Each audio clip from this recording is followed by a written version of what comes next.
शाम का वक्त था। सूरज ढल रहा था और उसकी किरणें धीरे धीरे घने जंगल की पत्तियों के बीच से छनकर गांव में आ रही थीं। आरव अपनी गर्लफ्रेंड रागिनी के साथ इस गांव में कुछ दिनों के लिए ठहरने आया था। दोनों एक बड़े शहर के शोर शराबे से थक चुके थे और एक शांत प्राकृतिक जगह पर समय बिताना चाहते थे।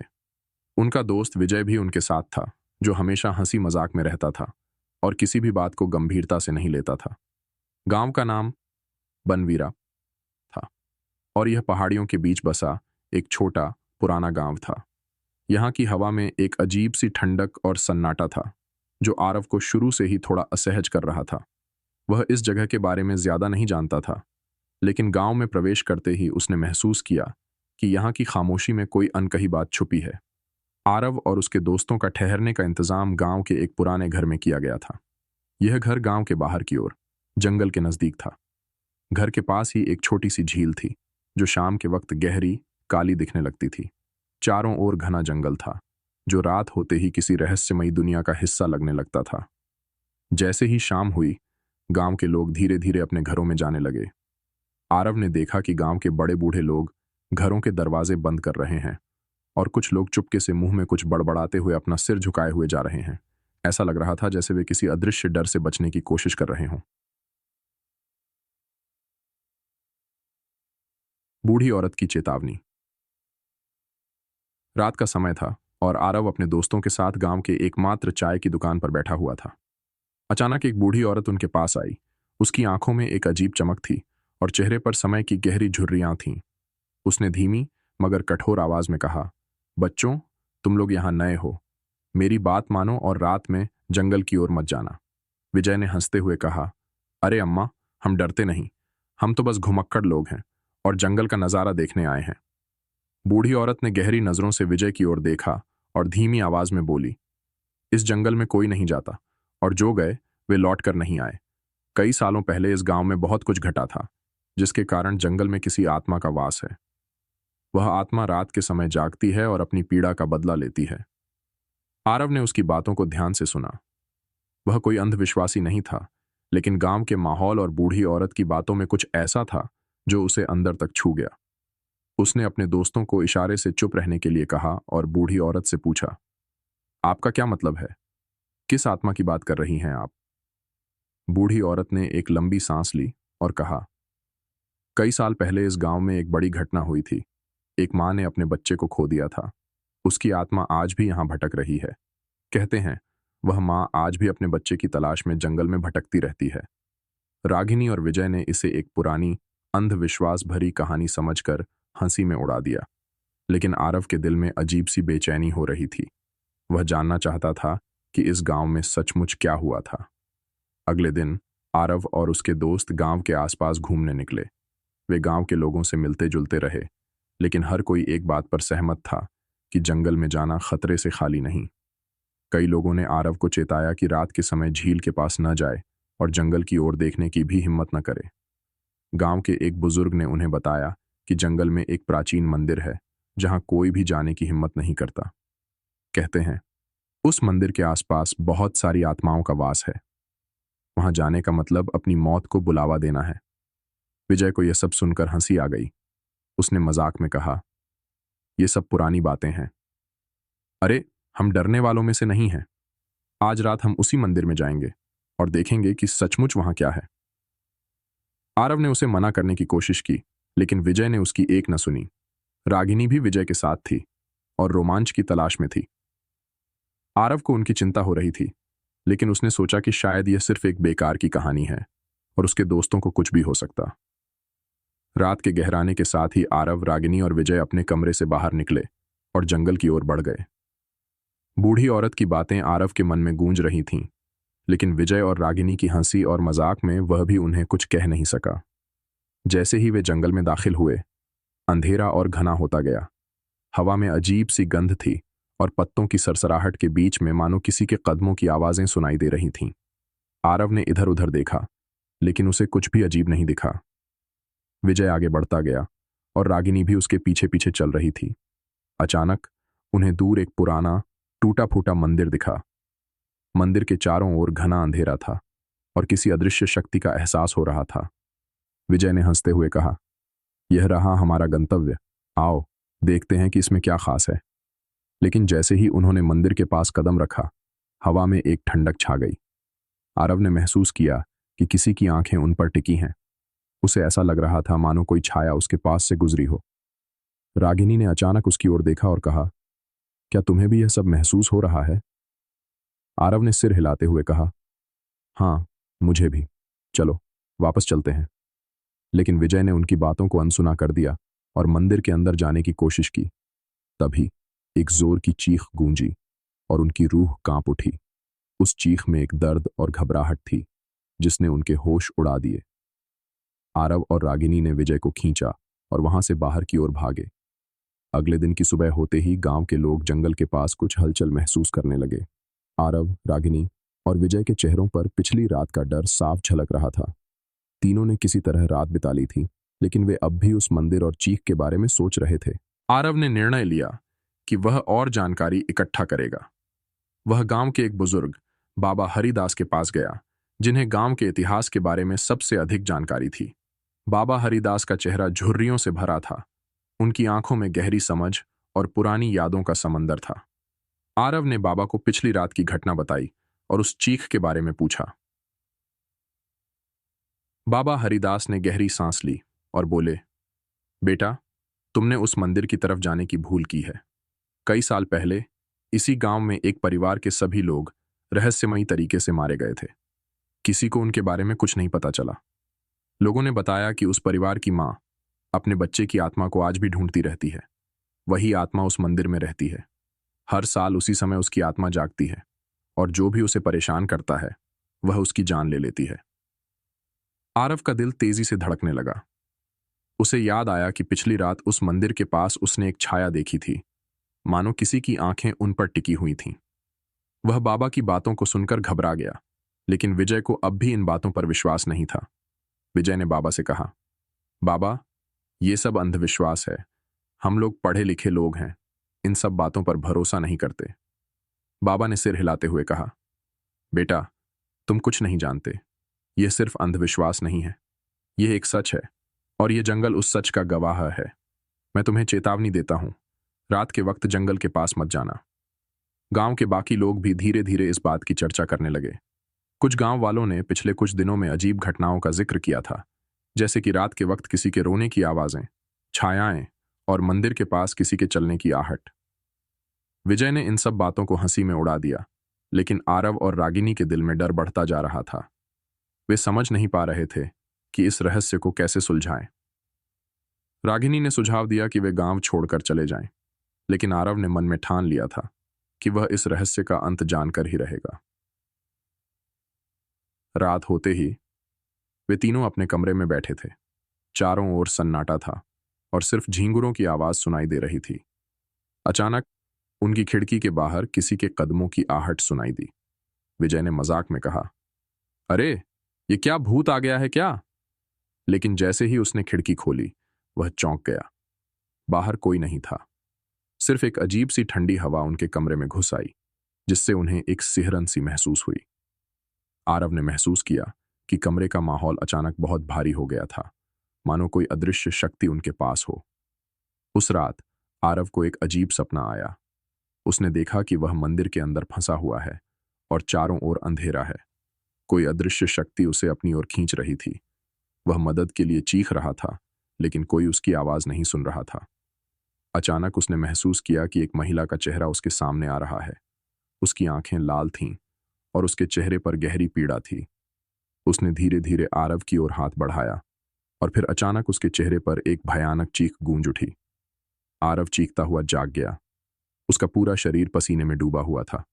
उसके जागने की आवाज से विजय और रागिनी भी जाग गए। वे उसे देखकर घबरा गए, क्योंकि उसके चेहरे पर डर साफ दिख रहा था। क्या हुआ आरव?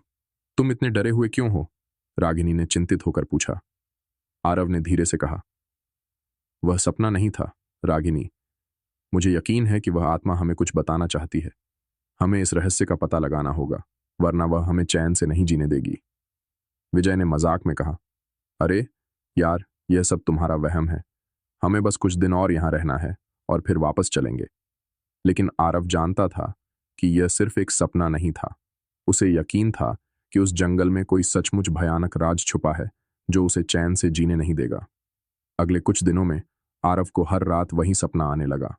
हर बार उस सपने में वह उसी मंदिर के अंदर होता और वह महिला की चीख उसकी आत्मा तक को झकझोर देती थी। उसने अब ठान लिया था कि वह इस रहस्य का अंत जानकर रहेगा। एक रात आरव अकेले ही जंगल की ओर चल पड़ा। रागिनी और विजय ने उसे रोकने की बहुत कोशिश की, लेकिन उसने किसी की न सुनी। उसका मन अब किसी अदृश्य शक्ति के प्रभाव में था। वह बस उस आत्मा की पुकार का पीछा कर रहा था। जंगल में घुसते ही उसे ठंडक महसूस होने लगी। उसके कदम उस मंदिर की ओर बढ़ने लगे। मंदिर के पास पहुंचते ही उसने देखा कि वहां कोई खड़ा है, एक छाया जो धीरे धीरे उसके पास आ रही थी। आरव का दिल तेजी से धड़कने लगा, लेकिन उसने अपने डर पर काबू पाया। वह समझ गया था कि यह वही आत्मा है जो उसे पिछले कुछ दिनों से सपनों में दिख रही थी। आत्मा ने धीरे से कहा, मुझे मेरा बच्चा चाहिए, मुझे चैन नहीं मिलेगा, मुझे मेरा बच्चा वापस चाहिए। आरव ने साहस जुटाकर पूछा, तुम कौन हो और तुम्हें यह सब मुझसे क्यों चाहिए? आत्मा ने करुणा से भरी आवाज में कहा, मैं इस गांव की एक मां हूं। मेरे बच्चे को मुझसे छीन लिया गया था और तब से मैं इस जंगल में भटक रही हूं। हर रात मैं अपने बच्चे की पुकार सुनती हूं, लेकिन वह मेरे पास नहीं आ सकता। तुम ही मुझे उसे ढूंढ कर दे सकते हो। आरव का दिल पसीज गया। उसने उस आत्मा की पीड़ा को महसूस किया और ठान लिया कि वह उसकी मदद करेगा। आत्मा ने उसे एक जगह का इशारा किया और कहा कि उसका बच्चा वहीं दफनाया गया है। अगले दिन आरव ने गांव के बुजुर्गों के पास जाकर उस जगह के बारे में पूछताछ की। बुजुर्गों ने बताया कि वह जगह गांव से दूर जंगल के बीच में एक गहरे कुएं के पास है। गांव के किसी भी व्यक्ति ने उस कुएं के पास जाने की हिम्मत नहीं की, क्योंकि उसे शापित माना जाता था। आरव ने विजय और रागिनी को साथ लिया और उस कुएं की ओर निकल पड़ा। उन्हें रास्ते में कई अजीब घटनाओं का सामना करना पड़ा। पेड़ों के बीच से आती रहस्यमयी फुसफुसाहटें, अंधेरे में झलकती हुई परछाइयां और एक भयानक ठंडक जो उनके रोंगटे खड़े कर रही थी। जैसे ही वे उस कुएं के पास पहुंचे, उन्होंने देखा कि वहां कुछ सफेद कपड़े के टुकड़े पड़े हुए थे। आरव ने आत्मा के कहे अनुसार वहां खुदाई करनी शुरू की।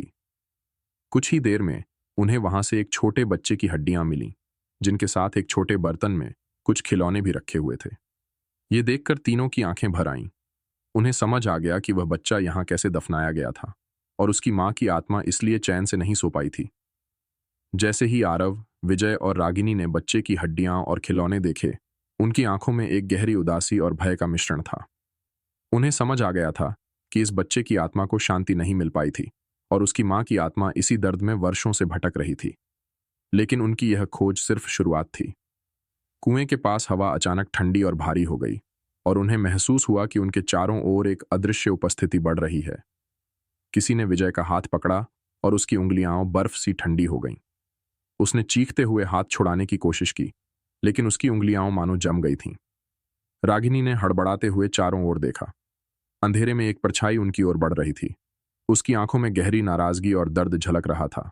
वह वही आत्मा थी जिसने मदद की गुहार लगाई थी, लेकिन अब उसके चेहरे पर क्रोध की एक झलक थी। आत्मा ने करुण स्वर में कहा, तुमने मेरी पीड़ा समझी, परंतु अब तुम इस सत्य को जान गए हो, और जो इस रहस्य को जान जाता है वह कभी वापस नहीं जाता। मैं यहां तुम्हें रोकने आई हूं। आरव ने हिम्मत जुटाई और कहा, हम तुम्हारी मदद करने आए हैं। हम तुम्हें शांति देना चाहते हैं। तुम्हारा बच्चा मिल गया है, अब तुम्हें चैन मिल सकता है। लेकिन आत्मा की पीड़ा ने उसके मन में एक अजीब क्रोध भर दिया था। वह चीखते हुए बोली, मेरे बेटे का दोष क्या था? क्यों उसे मेरे पास से छीन लिया गया? क्यों मैं यहां वर्षों से भटक रही हूं? मैं किसी को चैन से जीने नहीं दूंगी। विजय ने डरते हुए कहा, यह आत्मा हमें मार देगी, हमें यहां से निकलना होगा। आरव ने आत्मा से विनती की, हम यहां सिर्फ तुम्हारी मदद करने आए हैं। हमें बताओ कि हम तुम्हें कैसे शांति दे सकते हैं।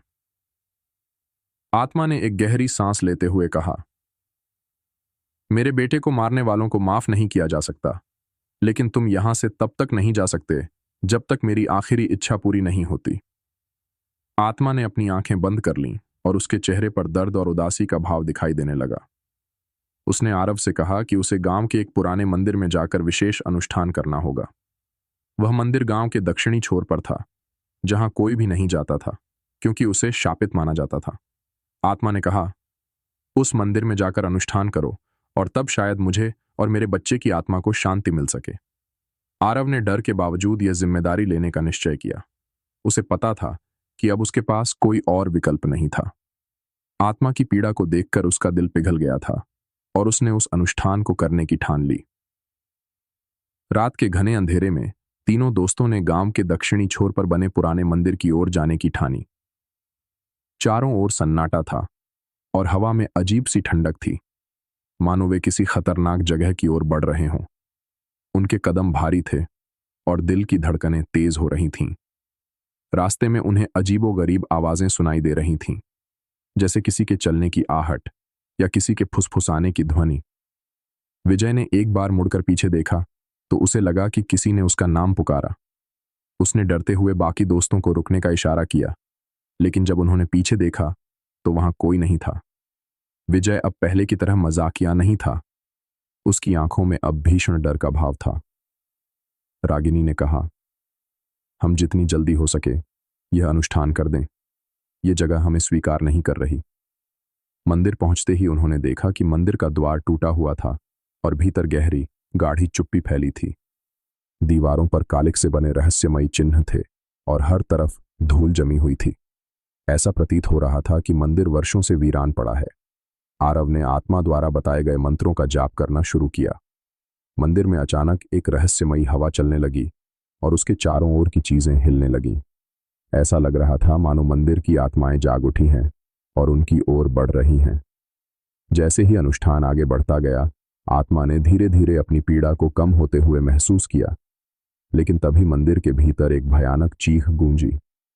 यह आत्मा की अंतिम चीख थी, जिसमें वर्षों की पीड़ा, नाराजगी और अंततः मुक्ति का आभास था। जैसे ही अनुष्ठान समाप्त हुआ, आत्मा की परछाई मंदिर से गायब हो गई। मंदिर के चारों ओर का माहौल अचानक शांत और स्थिर हो गया। एक गहरी शांति ने वातावरण को भर दिया। ऐसा लग रहा था कि आत्मा को अंततः मुक्ति मिल गई है।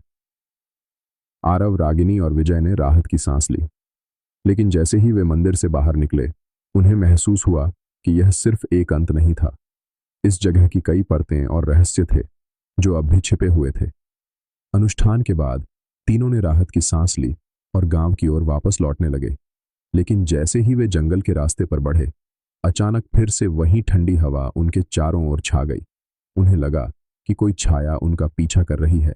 आरव ने पीछे मुड़कर देखा तो उसे आत्मा की एक आखिरी झलक दिखाई दी। वह आत्मा अब शांति में थी, लेकिन उसके चेहरे पर एक हल्की मुस्कान और आंखों में एक रहस्यमयी चमक थी। उसने आरव की ओर देखकर सिर हिलाया, मानो कह रही हो कि तुमने मेरी मुक्ति के लिए जो किया, उसके लिए मैं आभारी हूं। लेकिन यह जंगल अब तुम्हारे लिए सुरक्षित नहीं है। यहां और भी भयानक चीजें हैं। यह कहकर वह आत्मा अचानक गायब हो गई। तीनों दोस्तों ने बिना कुछ कहे तेजी से गांव की ओर कदम बढ़ाए। उन्हें एहसास हो गया था कि यह जंगल और यह गांव सिर्फ एक कहानी नहीं थे। यहां अजीब ताकतें थीं, जिनका सामना करना इंसानों के बस में नहीं था। अगले दिन तीनों दोस्तों ने गांव को अलविदा कह दिया। गांव के लोगों ने उन्हें नम आंखों से विदाई दी और बूढ़ी औरत ने एक आखिरी बार उनकी ओर देखा और कहा, तुमने जिस आत्मा को मुक्ति दी है, उसने गांव को एक बड़ा कर्ज चुकाने में मदद की है। लेकिन याद रखना, इस जंगल में और भी आत्माएं हैं जिनका रहस्य अब भी अनसुलझा है। आरव ने सिर हिलाया और अपने दोस्तों के साथ गांव से बाहर निकल गया, लेकिन उसकी आंखों में एक हल्की बेचैनी और जिज्ञासा थी। उसने महसूस किया कि उस जंगल में और भी कई अनसुलझे रहस्य छुपे थे, जिन्हें एक दिन किसी न किसी को सुलझाना होगा। और इस तरह अंधेरी रात का रहस्य खत्म नहीं हुआ, बल्कि एक नया अध्याय खुल गया, जो आने वाले किसी जिज्ञासु को फिर से डरावने रहस्यों के जाल में फंसाने के लिए तैयार था।